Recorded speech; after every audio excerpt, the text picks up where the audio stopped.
I often talk about people paving the road to hell with good intentions. Well, this is hell. Harrison Bergeron by Kurt Vonnegut Jr. The year was 2081, and everybody was finally equal. They weren't only equal before God and the law, they were equal in every which way. Nobody was smarter than anybody else. Nobody was better looking than anybody else. Nobody was stronger or quicker than anybody else. All this equality was due to the 211th, 212th, and 213th Amendments to the Constitution, and to the unceasing vigilance of agents of the United States Handicapper General. Some things about living still weren't quite right, though. April, for instance, still drove people crazy by not being springtime. And it was that clammy month that the HG men, the Handicapper General men, took George and Hazel Bergeron's 14-year-old son Harrison away. It was tragic, all right, but George and Hazel couldn't think about it very hard.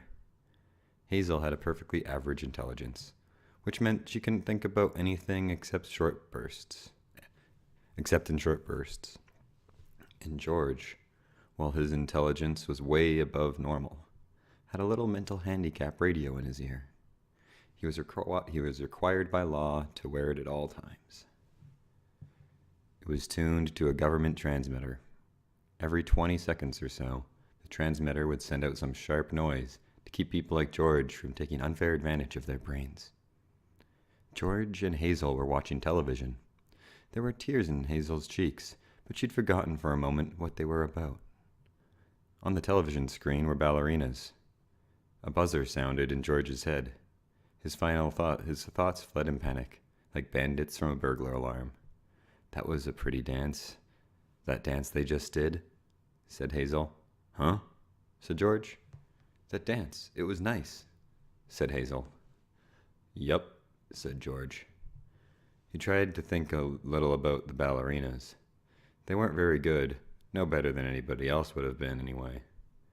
They were burdened with sash weights and bags of birdshot, and their faces were masked so that no one, seeing a free and graceful gesture or a pretty face, would feel like something the cat drug in. George was toying with the vague notion that maybe dancers shouldn't be handicapped. But he didn't get very far with that before another noise in his radio ear scattered his thoughts. George winced. So did 2 of the 8 ballerinas.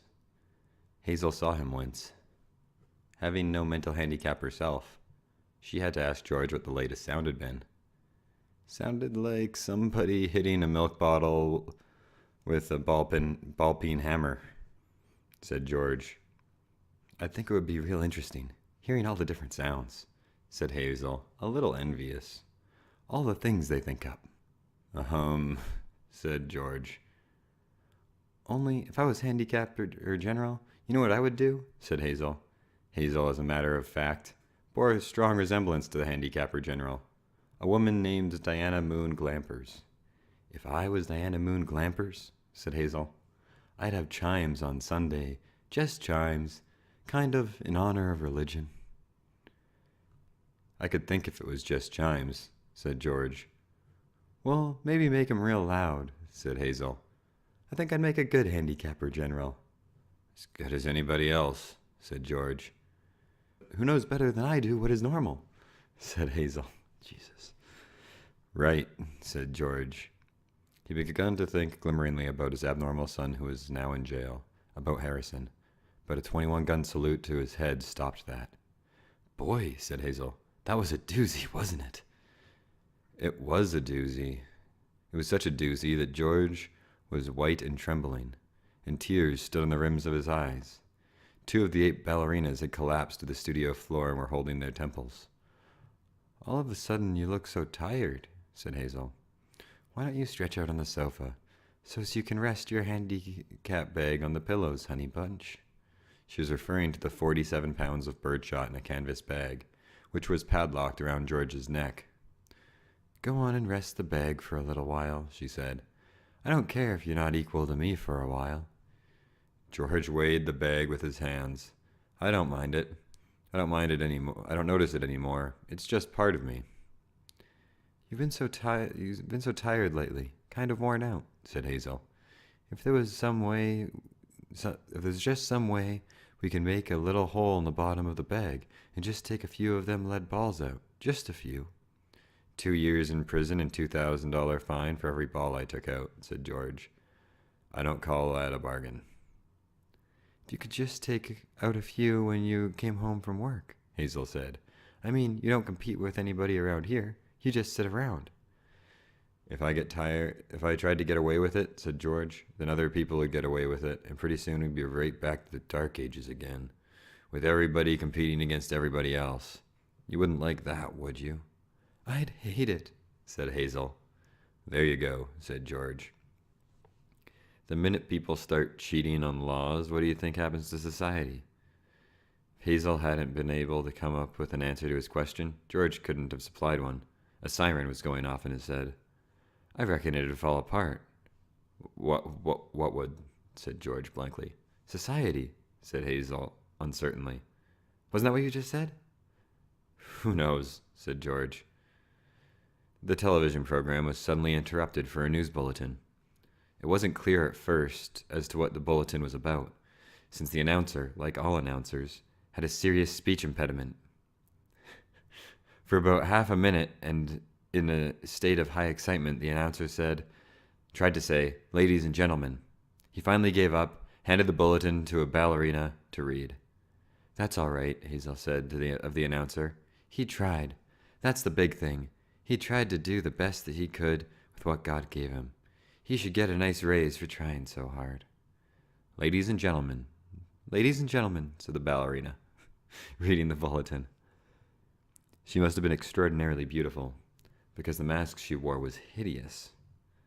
And it was easy to see that she was the strongest and most graceful of all the dancers, for her handicap bags were as big as those worn by 200-pound men. And she had to apologize at once for her voice, which was a very unfair voice for a woman to use. Her voice was warm, luminous, timeless melody. Excuse me, she said, and she began again, making her voice absolutely uncompetitive. Harrison Bergeron, age 14, she said in a grackle squawk, has just escaped from jail, where he was held on suspicion of plotting to overthrow the government. He is a genius and an athlete, is under-handicapped, and should be regarded as extremely dangerous. A police photograph of Harrison Bergeron was flashed on the screen upside down, then sideways, upside down again, then right side up. The picture showed the full length of Harrison against the background calibrated in feet and inches. He was exactly 7 feet tall. The rest of Harrison's appearance was Halloween and hardware. Nobody had ever bore heavier handicaps. He had outgrown hindrances faster than the HG men could think them up. Instead of a little ear radio for a mental handicap, he wore a tremendous pair of earphones and spectacles with thick, wavy lenses. The spectacles were intended to make him not only half blind, but give him winging headaches besides. The scrap metal was hung all over him. Ordinarily, there was a certain symmetry, a military neatness to handicaps issued to strong people, but Harrison looked like a walking junkyard. In the race of life, Harrison carried 300 pounds. And to offset his good looks, the HG men required that he wear at all times a red rubber ball for a nose to keep his eyebrows shaved off, and cover his even white teeth with black caps and snaggletooth random. If you see this boy, said the ballerina, do not, I repeat, do not try to reason with him. There was a shriek of a door being torn from its hinges. Screams and barking cries of consternation came from the television set. The photograph of Harrison Bergeron on the screen jumped and jumped again, as though dancing to the tune of an earthquake. George Bergeron correctly identified the earthquake, and well he might have, for many was the time in his own home had danced to the same crashing tune. My God, said George, that must be Harrison. The realization was blasted from his mind instantly by the sound of an automobile collision in his head. When George could open his eyes again, the photograph of Harrison was gone. A living, breathing Harrison filled the screen. Clanking, clownish, and huge, Harrison stood in the center of the studio. The knob of the uprooted studio floor was still in his hands. Studio door was still in his hands. Ballerinas, technicians, musicians, and announcers cowered on their knees before him, expecting to die. "I am the Emperor," cried Harrison. "Do you hear? I am the Emperor. Everyone must do what I say at once." He stamped his foot and the studio shook. "Even as I stand here," he bellowed, "crippled, hobbled, sickened, I am a greater ruler than any man who ever lived. Now watch me become what I can become." Harrison tore the straps off his handicap harnesses like wet tissue paper. Tore straps guaranteed to support 5,000 pounds. Harrison's scrap iron handicaps crashed to the floor. Harrison thrust his thumbs under the bar of the padlock that had secured his head harness. The bar snapped like celery. Harrison smashed his headphones and spectacles against the wall, flung away his rubber ball nose, revealed a man that would have awed Thor, the god of thunder. "I shall now select my empress," he said, looking down on the cowering people. "Let the first woman who dares raise to her feet claim her mate and her throne." A moment passed, and then a ballerina arose, swaying like a willow. Harrison plucked the mental handicap from her ear, snapped off her physical handicap with marvelous delicacy. Last of all, he removed her mask. She was blindingly beautiful. "Now," said Harrison, taking her hand, "shall we show the people the meaning of the word dance?" "Music," he commanded. The musicians scrambled back into their chairs, and Harrison stripped them of their handicaps too. "Play your best," he told them, "and I'll make you barons and dukes and earls." The music began. It was normal at first. Cheap, silly, false. But Harrison snatched two musicians from their chairs, waved them like batons as he sang the music as he wanted it played. He slammed them back into their chairs. The music began again and was much improved. Harrison and his empress merely listened to the music for a while. Listened gravely, as though synchronizing their heartbeats with it. They shifted their weights to their toes. Harrison placed his big hands on the girl's tiny waist, letting her sense the weightlessness that would soon be hers. And then in an explosion of joy and grace, into the air they sprang. Not only were the laws of the land abandoned, but the laws of gravity and the laws of motion as well. They reeled, whirled, swiveled, flounced, capered, gamboled, and spun. They leaped like deer to the moon. The studio ceiling was 30 feet high, but each leap brought the dancers nearer to it. It became their obvious intention to kiss the ceiling. They kissed it. And then, neutraling gravity with love and pure will, they remained suspended in the air inches below the ceiling, and they kissed each other for a long, long time. It was then that Diana Moon Glompers, the handicapper general, came into the studio with a double-barreled 10-gauge shotgun. She fired twice, and the Emperor and the Empress were dead before they hit the floor. Diana Moon Glampers loaded the gun again, aimed at the musicians, and told them they had 10 seconds to get their handicaps back on. It was then that the Bergeron's television tube burned out. Hazel turned to comment about the blackout to George, but George had gone into the kitchen for a can of beer. George came back in with the beer, paused while a handicap signal shook him. He sat down again. "You been crying?" he said to Hazel. "Yep," she said. "What about?" he said. "I forget," she said. "Something real sad on television." "What was it?" he said. "It's all kind of mixed up in my mind." "Forget sad things," said George. "I always do," said Hazel. "That's my girl," said George. He winced, the sound of a riveting gun in his head.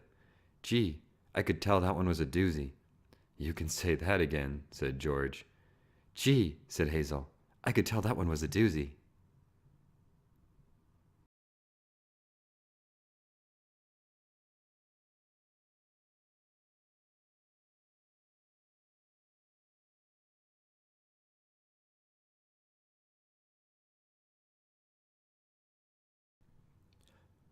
Human beings are born with different capacities. If they are free, they are not equal. And if they are equal, they are not free. That's Alexander Solzhenitsyn. That one's not Kurt Vonnegut, but pertinent. So, be wary. Equality's a false god. Don't pave the road to hell.